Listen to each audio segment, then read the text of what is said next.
같이 보겠습니다. 구약성경 에스라 1장 1절에서 느헤미야서로 넘어가서 마지막 13장 31절까지 말씀입니다.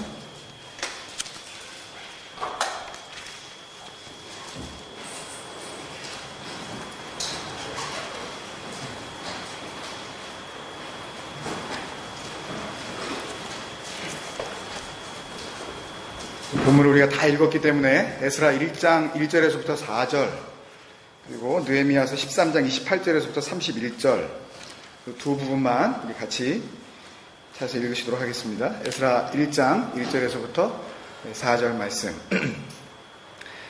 다 같이 한 목소리로 읽습니다. 시작. 바사왕 고레스 원년에 여호와께서 예레미야의 입을 통하여 하신 말씀을 이루게 하시려고 바사왕 고레스의 마음을 감동시키심에 그가 온 나라에 공포도 하고 조서도 내려 이르되 바사왕 고레스는 말하노니 하늘의 하나님 여호와께서 세상 모든 나라를 내게 주셨고 나에게 명령하사 유다 예루살렘에 성전을 건축하라 하셨나니 이스라엘 하나님은 참 신이시라. 너희 중에 그의 백성 된 자는 다 유다 예루살렘으로 올라가서 이스라엘 하나님 여호와의 성전을 건축하라. 그는 예루살렘에 계신 하나님이시라.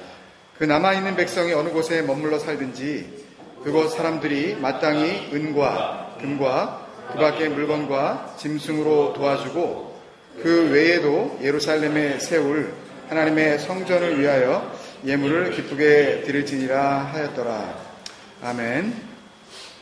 그리고 느헤미야 13장 28절에서 31절 말씀 같이 읽겠습니다.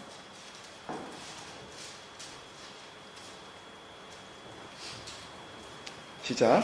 대지사장 엘리야십의 손자 요야다의 아들 하나가 호론 사람 산발랏의 사위가 되었으므로 내가 쫓아내어 나를 떠나게 하였느니라. 내 하나님이여, 그들이 제사장의 직분을 더럽히고 제사장의 직분과 레위 사람에 대한 언약을 어겼사오니 그들을 기억하옵소서. 내가 이와 같이 그들에게 이방 사람을 떠나게 하여 그들을 깨끗하게 하고 또 제사장과 레위 사람의 반열을 세워 각각 자기의 일을 맡게 하고 또한 정한 기한에 나무와 처음 익은 것을 드리게 하였사오니 내 하나님이여 나를 기억하사 복을 주옵소서. 아멘. 같이 주님 이미 읽은 본문 말씀과 선포되는 말씀을 통해서 주님 앞에 더욱 나가게 하여 주옵소서. 결단하는 마음으로 같이 고백하겠습니다. 주의 말씀 내 인생의 빛입니다. 시작. 주의 말씀은 내 인생의 빛입니다. 주의 말씀은 내 삶을 변화시킵니다. 주께서 말씀하신 대로 나는 하나님의 사랑받는 자녀입니다. 나는 축복의 통로입니다. 오늘도 주의 말씀에 마음의 문을 엽니다. 나에게 말씀하여 주옵소서. 듣고 깨닫고 말씀대로 살겠습니다. 아멘. 같이 주님의 이름으로 인사 나누시겠습니다. 주님께서 함께 하십니다. 주님께서 함께 하십니다. 반갑습니다. 잘 지내셨어요? 뭐 얼마나 덥겠습니까, 그죠? 이제 end of February인데 뭐 2월달 또 올해는 28일까지밖에 없어요. 그래서 이제 뭐 3월달 되면 이 사람들이 공식적으로 이제 가을이 왔다고 그러죠. 그래서 오히려 더 시원한 날들이 기다리고 있을 터인데 더운 날을 오히려 감사했으면 좋겠습니다. 지난주에 이제 우리가 그 에스라서를 읽으셨고 그리고 이번 주에 이제 느헤미야서를 본문으로 읽었습니다. 실제적으로 이 히브리 원전에 보면 이 에스라서하고 이 느헤미야서는 이제 한 책으로 이렇게 편집이 되어 있었습니다. 역시 이것이 이제 번역되는 과정을 통해서 뭐 소상하게 그것을 다 말씀드리려면 또 그것만 가지고 또 시간이 기니까 말씀드릴 수는 없지만 이제 1세기, 4세기를 거치면서 에스라 상권 그리고 에스라 학원으로 나뉘었다가 이제 느헤미야서가 이제 시작될 때에 느헤미야에게 임한 하나님의 말씀으로 느헤미야가 1인칭 주어로 글을 써나가기 시작한 것을 이제 기준으로 삼아서 그래서 느헤미야서를 이제 에스라서 하곤으로 보지 않고 느헤미야서로 따로 이름을 이렇게 붙였습니다. 그런 의미에서 보면 사실 지난주에 우리가 나누었었던 이 크로니클스, 이 역대기의 책도 사실은 한 권이었었어요. 번역 과정에서 이게 나누어졌었던 것 뿐이죠. 그리고 그 전에 나누었던 거 생각나시나요? 사무엘 상하, 그 다음에 열왕기 상하. 이 네 권으로 나누어져 있던 책은 또 역시 이 네 권이 한 권이었었어요. 이렇게 책들이 나누어지기 전에 그 원래의 모습으로 돌아가 보면 사실은 다 같이 한 권이 아니었나라는 그런 생각을 하게 됩니다. 오늘 그 말씀을 보면 에스라서를 시작을 하면서 이제 하나님께서 어떻게 역사하시는지에 대해서 설명해 주는 굉장히 중요한 이 힌트 하나를 우리에게 알려주시는데, 그것이 바로 1장 1절에서 나오는 하나님께서 예레미야의 입을 통하여 하신 말씀을 이루게 하시려고 바사왕 고레스의 마음을 어떻게 해요? 감동시키셔서, 감동시키다라고 할 때 이 굉장히 중요한 단어가 나오는데요. 이 오르, 우르라고 하는 이 히브리어인데, 이 말은 마음을 흔들어 놓는다는 그런 의미입니다. 이렇게 뭔가 그 음식을 할 때 왜 stir fried라고 이렇게 이야기하죠? stir fry. 이렇게 휘 저어서 만드는 어떤 그런 음식. 이 감동시키다라는 이 단어는 마음을 휘 저어 놓는다라는 그런 의미가 강하고, 마음을 이렇게 raise up, 일으켜 세우시고, 그 다음에 잠자던 상태에서 wake up, 깨워내신다라는 그런 의미가 여기에 담겨져 있습니다.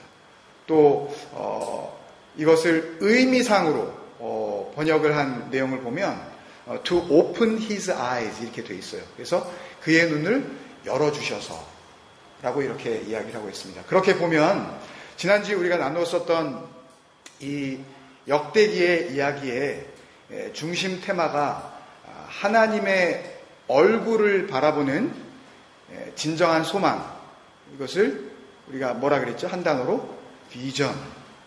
이렇게 우리에게 은혜를 주셨다면 이 뒤에 나오는 내용들, 이 비전을 먼저 보여주시고 그 뒤에 나오는 모든 내용들은 이 비전과 관련된 하나님의 말씀을 계속해서 우리에게 예언해주고 계실 줄로 믿습니다. 그런 의미에서 에스라서와 느헤미야서는 한 권의 책이면서 우리에게 비전을 더욱더 확실하게 다져주는 책일 뿐만 아니라 어떻게 비전 앞으로 나아갈 수 있는지 그 과정을 알려주시는 책이기도 합니다. 그 모든 것들을 어떻게 시작하시냐 하면 여호와께서 그 마음을 감동시키셔서. 이 감동이라는 단어는 우리에게 굉장히 친숙한 단어인데요. 하나님께서 성경 되게 하실 때에 역사하신 하나님의 능력을 우리가 잘 아는 디모데후서 3장의 말씀을 우리가 기억을 해보면 이 모든 성경은 하나님의 감동으로 이루어졌다는 것을 알 수 있습니다. 단어가 헬라어로 바뀌었을 뿐이지 마음을 하나님께서 열어주시다. 그 마음 가운데 하나님께서 일으켜 세우시는 마음이 있었다라는 그런 의미입니다. 기억나시나요? 디모데후서 3장 16절. 모든 성경은 하나님의 감동으로 된 것으로 교훈과 책망과 바르게 함과 의로 교육하기에 유익하니 이는 하나님의 사람으로 온전케 하며 모든 선한 일을 할 수 있는 능력을 갖추게 하려 하십니다. 여러분, 말씀 앞에서 말씀이 감동으로 되어진 것을 우리가 그 감동 가운데 받아들이기 시작하면 이런 놀라운 은혜들이 우리에게 주어질 줄로 믿습니다. 이렇게 성경은 하나님의 감동으로 기록된 책들입니다.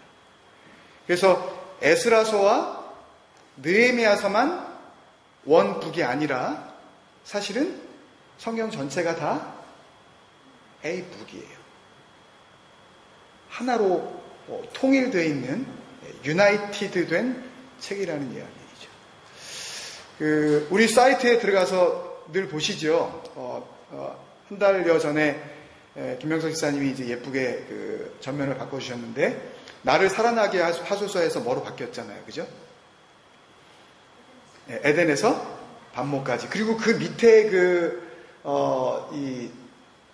주제 말씀을 이렇게 하나 기록을 해놨는데, 그거 혹시 기억나시나요? 예, 뭐였죠? 요한복음? 예, 그것까지는 기억하시는데, 그게 뭐였어요? 맨날 열어보시는데, 그거는 눈에 잘 안 들어오시죠? 그죠? 에덴에서 반모까지 그 밑에 뭐가 있었는데, 그거는 잘 안 보게 되시죠? 뭐였죠? 너희가 성경을 어떻게 해요? 예? 영생을 얻는 줄 알고. 여러분, 성경은 어떻게 우리가 다가가야 된다고요? 좋네?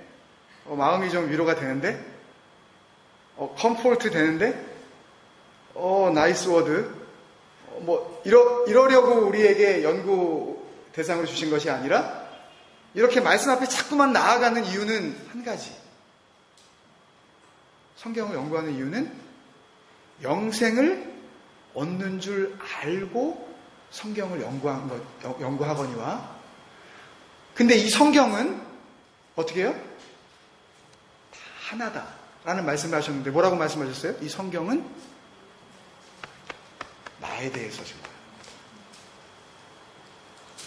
주님이 오시는 바로 그때, 주님이 오셔서 지금 요한복음을 통해서 지금 말씀하시고 있는 바로 그 타이밍, 그 시대는 아직은 신약 성경은 단 한 절도 기록되어지지 않았었던 때예요. 그러니 주님께서 오셨을 때 기록되어지고 남겨졌었던 이제 성경으로서의 가치를 지니고 있었던 모든 성경들을 의미할 때에 주님께서 그 모든 성경은 한 권이다라고 이야기하시는 거죠. 그죠? 에스라서와 느헤미야서를 통해서 우리에게 새로운 은혜를 주실 하나님의 계획이 분명하신 것은 맞습니다. 그렇지만 이 성경 안에서도 우리가 발견해야 할 것은 단 한 가지.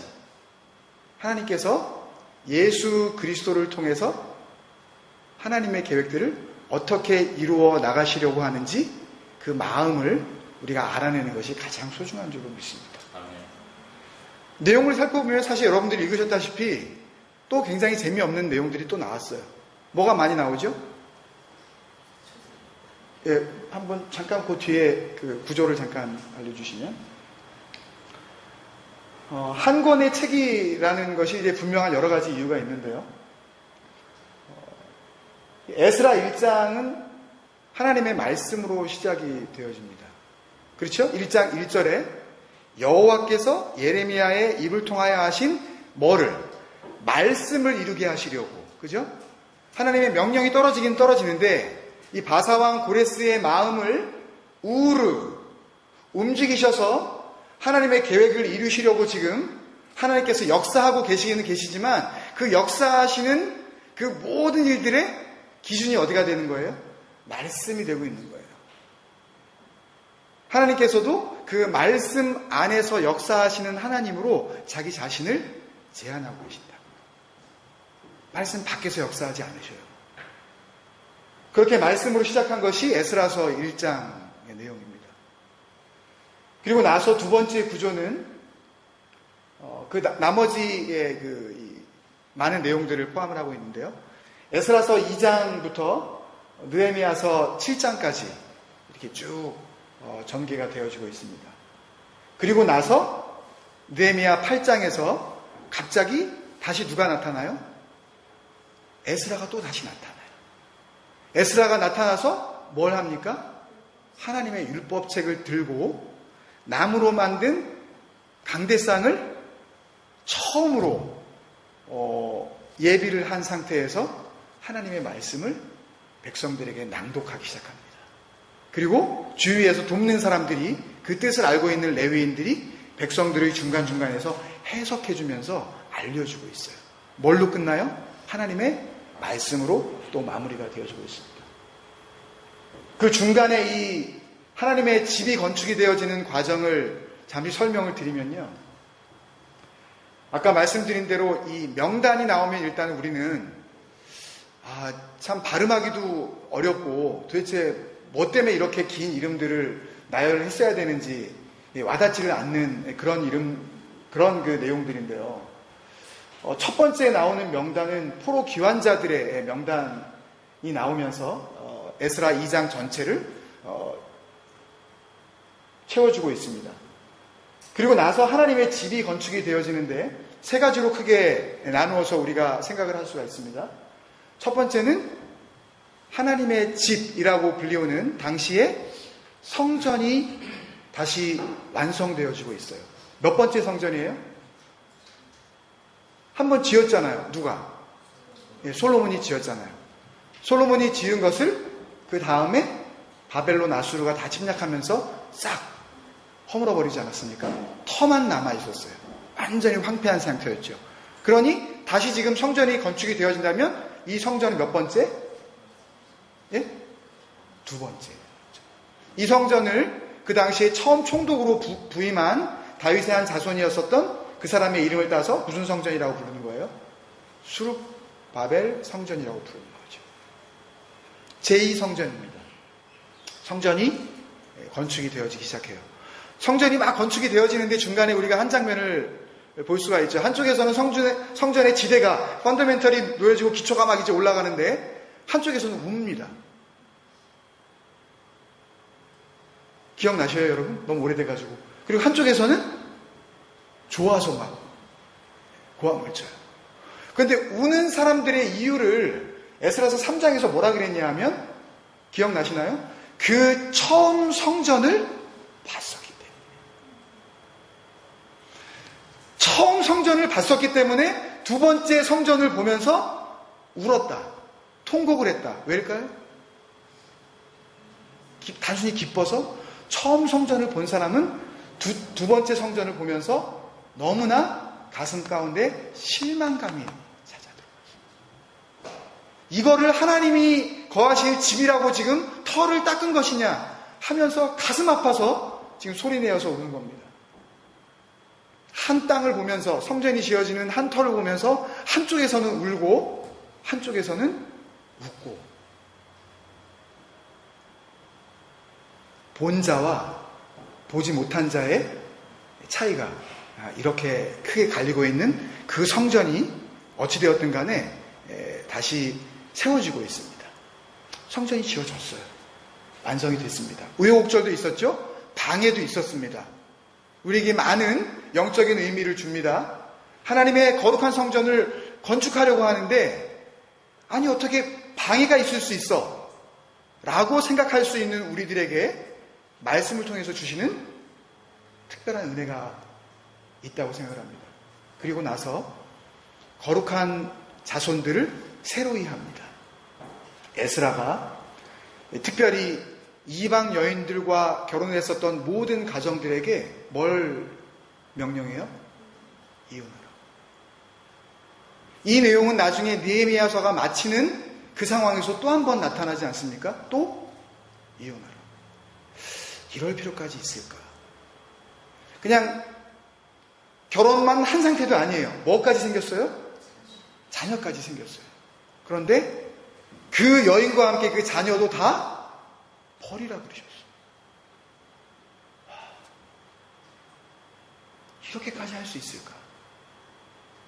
여러분, 우리 이야기가 아니고 한 4,000년, 2,500년 전쯤의 이야기니까 그냥 남 얘기 같으시니까 그랬나 보다 라고 생각하지 마시고요. 이 이야기가 오늘날 우리에게 주어지는 하나님의 백성으로서 믿음의 가정을 이루기 위한 하나님의 만약에 명령이라고 하신다면 여러분 어떻게 받아들이시겠습니까? 버려라. 거룩한 하나님의 백성으로 존재할 수 없게 하는 모든 요소들을 철저히 철저히 제거해버리라고 하나님께서 만약에 우리에게 오늘날 명령하시는다면 어떻게 하시겠어요? 우리가 말씀을 시작하면서 성경이 한 권이다.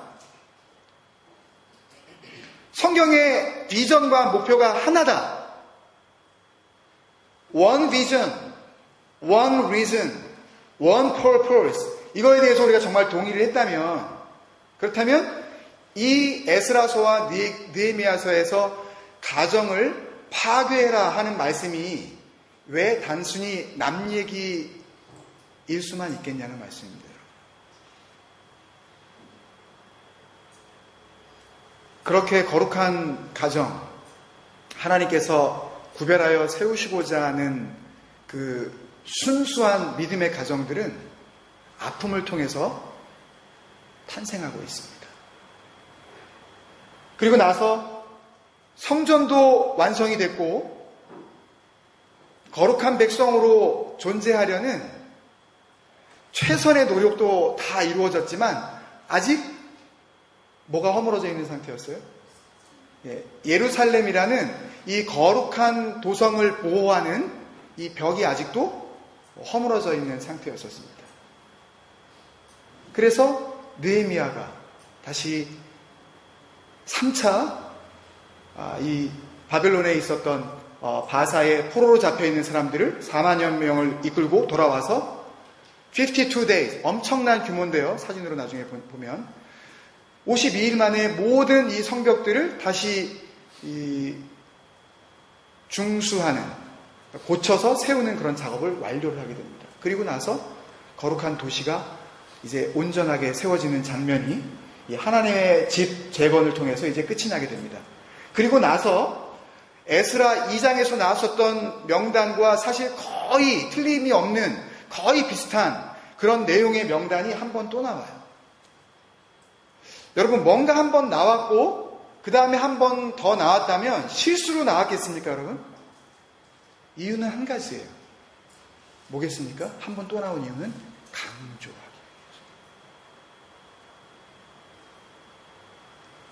이름이 기록되어지는 겁니다, 여러분.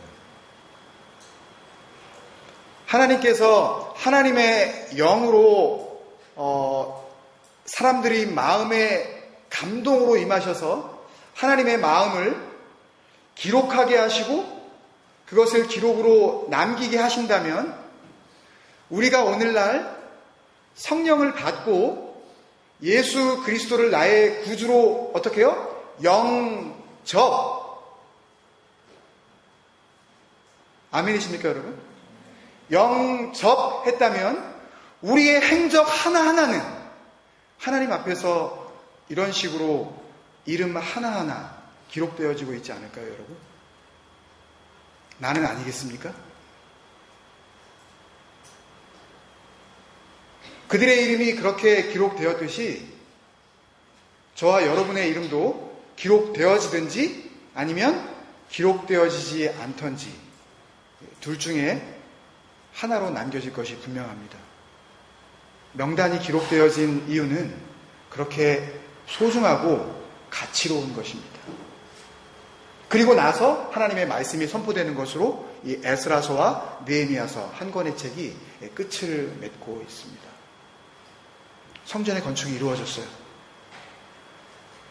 바벨론에 포로로 잡혀가서 왕권이 바뀌고 바사의 다스림을 받다가 이제는 나라도 없어진 상태에서 돌아오기는 돌아왔지만 자유의 몸을 가지고 돌아온 게 아니라 어떤 몸으로?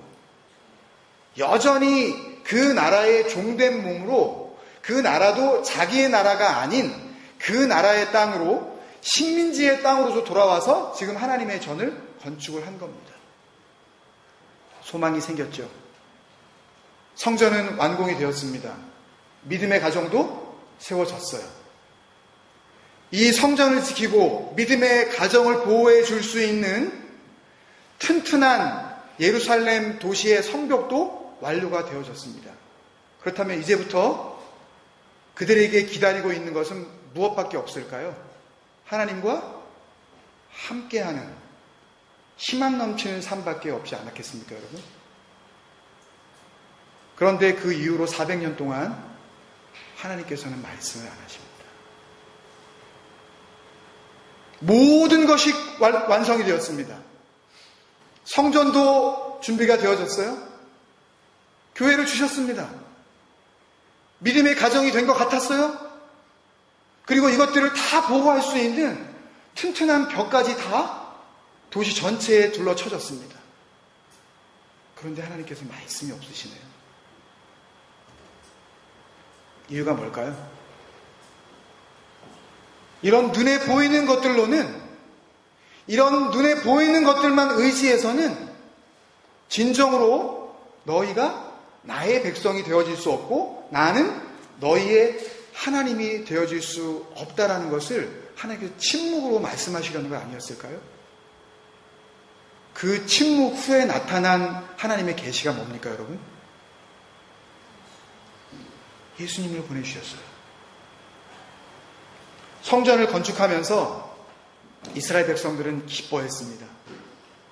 느헤미야서 마지막 성벽 재건을 하면서 그 낙성식을 할 때에 사람들은 기뻐 뛰놀면서 하나님 앞에서 찬양을 드렸다고요.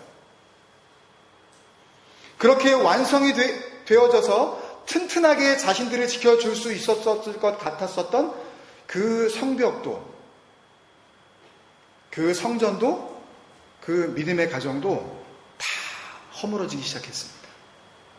눈에 보이는 것들로는 하나님과 그들의 관계를, 지금까지 우리가 창세기부터 여기까지 같이 에덴에서 반목까지의 말씀을 나누면서 그토록 하나님께서 집중하시고 지켜주시려고 하셨었던 하나님과 우리의 그 약속,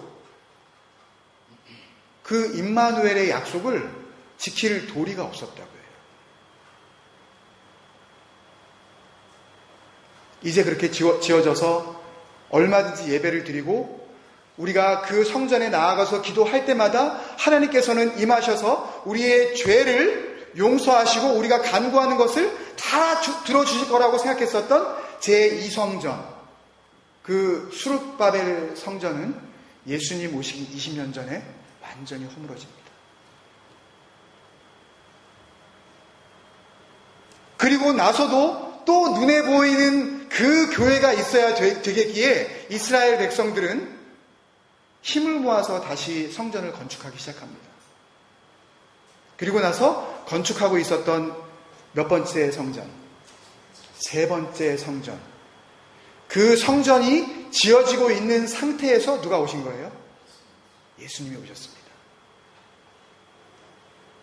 그리고 예수님께서 예수님으로서의 사역을 감당하시기 시작하시면서 성전이 성전답지 못한 것을 안타까워하시며 성전에 들어가셔서 성전이 성전되지 못하게 하는 것들을 다 정리하시기 시작합니다.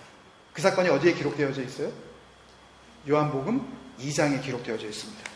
그리고 나서 주님께서 이렇게 말씀하십니다.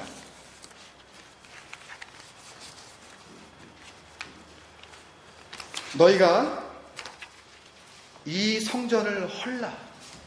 요한복음 2장 19절 말씀인데요. 그러면 내가 사흘 동안에 일으키리라. 그랬더니 유대인들이 이야기를 합니다. 이 성전은 46년 동안에 지금 지어지고 있는데 네가 3일 동안 이거를 허물고 다시 세우겠다는 말이냐? 그리고 주님께서는 대답을 하지 않으셔요. 마음으로 대답하십니다. 뭐라고요? 21절에 요한복음 2장 21절 시작. 그러나 예수는 성전된 자기 육체를 가리켜 말씀하신 것이라. 여러분, 주님께서 눈에 보이는 모든 성전으로는 참된 하나님의 백성, 참된 하나님을 이룰 수 없다는 것을 자신의 몸된 성전을 들어서 모든 눈에 보이는 성전을 성전으로 생각하고 있었던 자들에게 선포하고 계셨던 것입니다. 눈에 보이는 성전은 그렇게 없어질 것이라고 주님께서 예고하셨고 그 예고대로 서기 70년, AD 70년에 로마 제국에 용맹했었던 장군 폼페이 장군이 이끄는 로마 군단이 들어와서 예루살렘 성벽과 이 예루살렘에 지어져 있었던 이 아름다운 헤롯 성전까지 다 허물어버리게 되어집니다. 성전이라고 이름하였던 예루살렘에 남아있었던 모든 눈에 보이는 건물들은 이 땅 가운데에서 사라지게 된 것입니다. 반드시 사라졌어야만 해요. 눈에 보이는 성전은 다 졌어야 한다고요. 눈에 보이는 것을 의지해야만 하나님을 믿을 수 있다라고 생각하는 모든 것들을 하나님께서는 없애버리고 싶었던 거예요.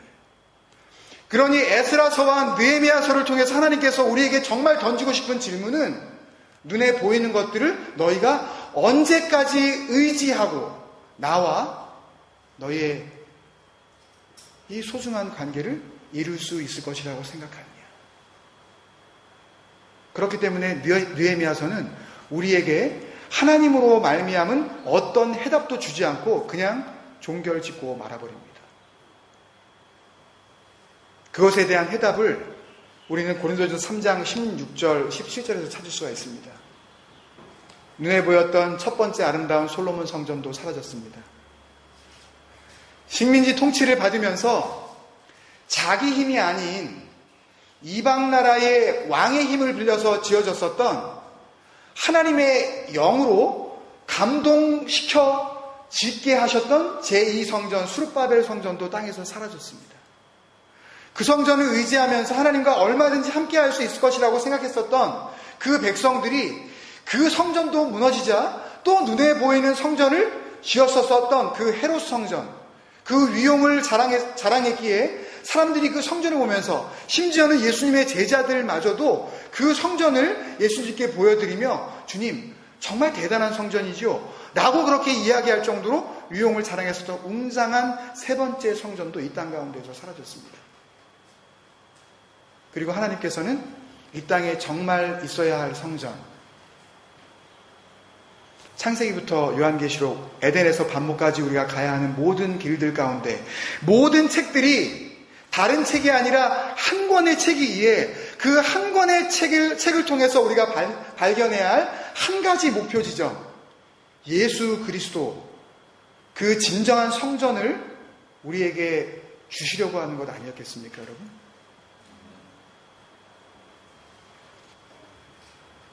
그 주님께서 이제 우리 안에 거하시기를 원하시는 것입니다.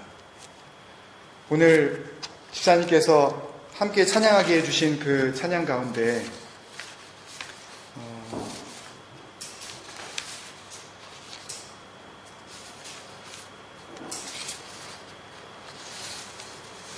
세 번째 불렀었던 찬양, 예수는 나의 영광, 또 예수는 나의 소망, 내 안에 계신 주 닮기 원하네. 여러분, 밖에 계신 주님은 우리가 닮아갈래야 닮아갈 방법이 없다는 것을 우리에게 알려주는 참 복음적인 찬양이라고 저는 같이 함께 부르면서 느꼈습니다. 오늘 하나님께서 에스라서와 느헤미야서를 통해서 우리에게 주시려는 이 메시지에 그 마음을 열게 해주시려고 이 찬양을 통해서 우리의 마음을 기경시켜 주신 줄로 믿습니다. 여러분, 주님 닮는 것은 주님을 우리 안에 모셔드리는 바로 그때부터 시작되어지는 하나님의 영적인 작업이라고 믿습니다. 그러기에 고린도전서 3장 16절, 17절 이렇게 우리에게 알려주고 있지 않습니까? 같이 한번 읽겠습니다. 시작. 너희가 하나님의 성전인 것과 하나님의 성령이 너희 안에 계시는 것을 알지 못하느냐. 누구든지 하나님의 성전을 더럽히면 하나님이 그 사람을 멸하시리라. 하나님의 성전은 거룩하니 너희도 그러하니라. 여러분, 사도 바울은 우리에게 한 권인 이 성경을 통해서 질문하고 있습니다. 에스라서와 느헤미야서가 고린도후서와 따로 떨어진 다른 책이 아니라는 것을 여러분들이 오늘 말씀을 통해서 정말 믿고 인정을 하신다면 이 질문은 느헤미야서 13장 마지막 절 바로 그 뒤에 나오는 우리를 향하신 질문이라고 저는 생각을 합니다. 그 성전들을 다 지어놓고 그 성벽을 다 세워놓고 이방 여인을 내쫓고 그렇게 하면 하나님께서 정말 우리와 거하실 것이라고 생각했었던 바로 그 이스라엘 백성들에게 던지시려고 했었던 하나님의 질문이 바로 여기에 담겨있지 않을까요, 여러분? 오늘 우리에게 동일한 질문을 주님께서 주고 계신 것입니다. 너희가 하나님의 성전인 것과 하나님의 성령이 너희 안에 계시는 것을 알지 못하느냐? 헬라어 원문의 그 느낌은요, 알지 못하느냐? 하고 이렇게 상당히 좀 공격적으로 질문하고 있는 그런 어감의 단어를 사용을 하고 있습니다. 알지 못하느냐? 그냥 나이스하게 그냥 웃고 마는 그런 질문이 아니라 알긴 하느냐? 아는 너희들이 그렇게 사느냐? 안다면 그렇게 살 수 있느냐? 정말 예수 그리스도 진리의 영이 너희 가운데 거하시는 거 맞느냐? 라고 하면서 그 편지를 쓰고 있다고요. 그리고 나서 그것이 어떻게 결정되어지는지 그 17절에 알려주고 있는데요. 누구든지 하나님의 성전을 더럽히면 하나님이 그 사람을 멸하시리라. 여러분, 우리가 생각할 때 하나님의 성전을 더럽히는 것이 단순히 나쁜 짓을 하고 무슨 나쁜 말을 하고 무슨 도둑질을 하고 이런 것들만 여러분들이 생각할 때 하나님의 성전을 더럽히는 거라고 생각하십니까? 그렇지 않습니다, 여러분. 정말 하나님의 성전을 더럽히는 것은요, 지금까지 오늘 말씀을 통해서 하나님께서 우리에게 주시려고 하시는 말씀처럼 눈에 보이는 것을 의지함으로 얼마든지 하나님께서 나와 함께 하실 수 있을 것이라고 착각하고 있는 모든 그 삶을 하나님께서는 성전을 더럽히고 있다고 말씀하시는 것입니다, 여러분. 내 안에 거하시는 예수 그리스도를 발견하지 못하는 이상 너희들의 어떤 종교적인 행위로도 어떤 열심을 내더라도 그런 삶의 형식을 가지고서는 성령이 거하시는 성전으로서의 삶을 살 길이 없다 라는 것을 우리에게 알려주고 계신 것입니다. 그래서 하나님의 성전은 거룩하니 너희도 그러하니라 라고 하는 이 말씀을 통하여 하나님께서 너희 마음을 감동하심으로 말미암아 그 안에 거하시고 역사하실 수 있는 것처럼 너희도 그렇게 살아가라 라고 우리를 부르시고 있는 줄로 믿습니다. 여러분, 우리 말씀과 또 주신 찬양들을 생각하면서 우리 한번 같이 기도했으면 좋겠습니다. 어떤 경우에는 우리가 교회에 나오는 그 행동 한 가지를 의지함으로 나는 하나님께서 함께 하시는 삶을 살고 있다고 그렇게 우리 스스로 위로할 때가 있습니다. 그래서 안타까운 것은요, 너무너무 안타까운데요, 우리도 그런 시간을 보냈었지만 거의 못 알아들어요. 제가 그랬다고요. 호주교회 가서 예배를 드리면 알아듣지를 못해요. 근데 내가 그나마라도 가서 예배를 드리는 이유는 한 가지. 내가 이렇게라도 하면 하나님께서 나와 함께 하시며 이 모습을 보고 하나님께서 기뻐하실 것이라고 내가 생각을 하기 때문에 진정으로 하나님께서 원하시는 그 길을 찾지 않고 눈에 보이는 그 방법을 확 붙잡아버리는 것 아니었겠습니까, 여러분?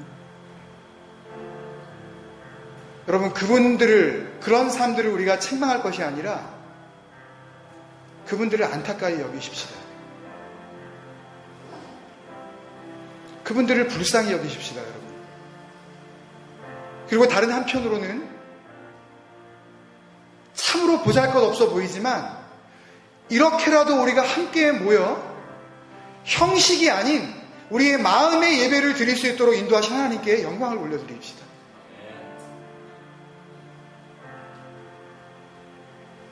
에스라서와 느헤미야서에서 한 가지 더 우리가 얻을 수 있는 영적인 인사이트는요, 거기 갔다가 70년 만에 돌아왔더니 히브리 말을 못하네. 히브리 말로 쓰여져 있는 하나님의 말씀을 선포하기는 선포하는데 돌아온 이스라엘 백성들이 하나님의 말씀을 알아듣지 못해. 말씀을 알아듣지 못하니 그들이 하나님의 백성으로서의 복음적인 정체성이 세워지기가 어려웠던 것 아니었겠습니까?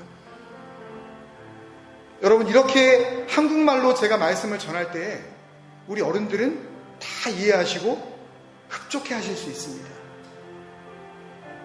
그렇지만 70년이 걸리지도 않았어요. 우리 아이들은 불과 10몇 년 만에 모국어를 잊어버렸습니다. 이들을 향하여 우리 안타까운 마음으로 기도해야 될 줄로 믿습니다. 저는 이 시간에 이 아이들에게 한국말을 알려주옵소서, 그런 말을 하려고 하는 것이 아닙니다. 주님 안에서 성령이 참으로 그들 안에 거하시게 할 수 있도록 그들이 듣고 그 마음이 감동되어져 주님 앞에 성전된 삶을 바로 살아갈 수 있도록 주님의 그 놀라운 배려를 이들에게 베풀어 주옵소서. 함께 알아듣게 하시고, 만약에 통역에 그런 봉사가 필요하다면 하나님, 그런 일꾼들이 우리 안에서 불처럼 일어나게 하여 주옵소서. 주님 앞에 헌신하기로 다짐했었던 그 이스라엘 포로에서 돌아왔었던 그 백성들처럼 작은 무리들이지만 이 안에서 주님의 일꾼들이 에스라처럼 느헤미야처럼 아무 영광도 없지만 하나님의 그 감동하심의 은혜 한 가지만을 바라보면서 그렇게 세워지게 하여 주옵소서. 우리 세 가지 기도 제목을 놓고 함께 기도하시겠습니다. 아버지 하나님, 기도합니다. 주님 은혜를 더하여 주옵소서. 주님 말씀하여 주옵소서. 아버지 하나님이여, 그 소망을 우리에게도 허락하여 주옵소서. 주님이 내 안에 오셔서 생명 되셨고, 아버지 하나님, 언제나 나에게 새 힘을 주시려는 주님이신 줄로 믿습니다. 예수께서 나의 모든 능력이시오, 질그릇같이 하잘것없는 아버지여 내 안에 담겨진 귀한 보배라는 것을 아버지 하나님이여 고백하여 주옵소서. 주님 말씀하여 주옵소서. 아버지 하나님, 소망하며 나아갑니다. 아버지 하나님, 은혜를 더하여 주옵소서. 우리의 기도가 하나님 앞에 상달되어질 수 있도록 주님, 우리 마음을 다루어 주옵소서. 예수의 보배를 우리 마음 가운데 나아가는 신실한 삶을 살게 하여 주옵소서. 아버지 하나님, 갈 곳이 없에 매이는 불쌍한 영혼들을 아버지 하나님, 주님의 사랑으로 안아주옵소서. 이렇게라도 하지 않으면 내 갈급함을 다룰 길이 없어. 아버지, 그 마음 가운데 아무것도 와닿지 않지만 나와 함께 하실 하나님을 생각하면서 아버지여, 다른 언어 가운데 아버지 예배를 드리고 있는 아버지여, 그 예배 처소를 찾아 헤매는 수많은 교민들을 주님 불쌍히 여겨 주옵소서. 주님 역사하여 주옵소서. 아버지 하나님, 돌아오게 하여 주옵소서. 우리 자녀들을 붙잡아 주시고 아버지 하나님이여 생명으로 인도하여 주옵소서. 아버지 하나님, 은혜로 함께하여 주옵소서.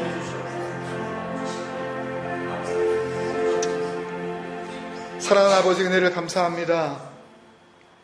한 주간 동안도 보이지 않지만 그 어떤 보이는 것보다도 우리에게 분명히 역사하셨던 그 임마누엘의 은혜를 누리며 살게 하셨던 그 하나님을 찬양합니다.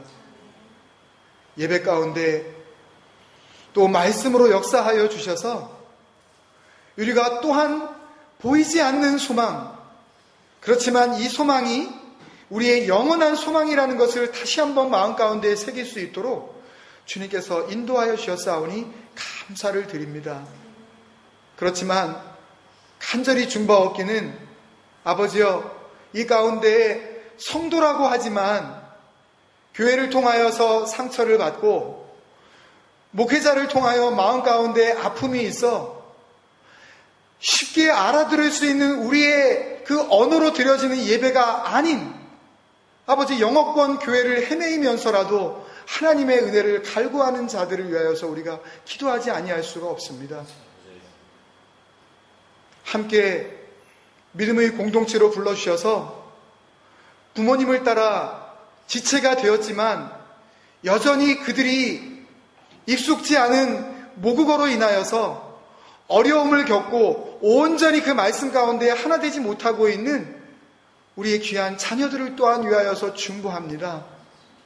아버지 하나님, 주님께서는 주님 안에서 능치 못함이 없다고 하셨사오니 우리가 임마누엘의 은혜 가운데 하나님께서 감동하시는 그 성령의 은혜로 살아갈 때에 이 모든 어려움들을 이기게 하실 줄로 믿습니다. 그 아픔들을, 그 마음 가운데 있는 눈물들을, 하나님을 향한 그 간절함들을 주님께서 고쳐주시고 회복시켜 주실 줄로 믿습니다. 한 주간 살아나갈 때에 주님, 보이는 것보다도 더 분명하게 역사하실 우리 안에 내주하시는 그 진리의 영, 예수 그리스도의 영을 의지하게 하여 주심으로 이제는 내 밖에 계신 예수 그리스도가 아니라 내 안에 함께 계시는 예수 그리스도로 참된 임마누엘의 능력을 주님 앞에 보여드리며 거룩한 삶 살아가게 하여 주시옵소서. 그 모든 주신 은혜를 감사하면서 우리가 살아 숨쉬는 동안에 우리의 모든 삶의 여정들이 하나님께서 허락하신 은혜로만 말미암는다는 것을 고백하며 우리에게 주신 물질에 주님을 사랑하는 마음을 담아 하나님의 보좌 앞으로 올려드립니다. 주님께서 받으시고 기뻐하시고 흠양하시는 향기로운 산재물 다 되게 하여 주시옵소서. 물질로 인하여 시험당치 말게 하여 주시옵시고 있어야 할 곳에 더욱 풍성하게 부어주시는 하나님의 그 놀라우신 은혜가 믿음의 가정들 가운데에 있게 하여 주시옵소서. 지금은 그 임마누엘의 은혜 가운데에 날마다 살게 하여 주시려고 이 땅 가운데 말씀으로 오신 우리 주 예수 그리스도의 크신 은혜와 아버지 하나님의 지극하신 사랑하심과 성령님의 감화감동 내주 충만케 하시며 아버지 하나님과 교통케 하시는 능력이 머리 숙여 주님 앞에 예배하고 세상 가운데 나아가며 임마누엘의 능력으로 살아가려고 마음 가운데 다짐한 주의 백성들의 머리 위에와 그들의 가정과 삶과 모든 지경에 이제로부터 영원까지 함께 하시기를 간절히 축원드리옵나이다. 아멘. 예수님의 주님 앞에 나아가 주옵소서.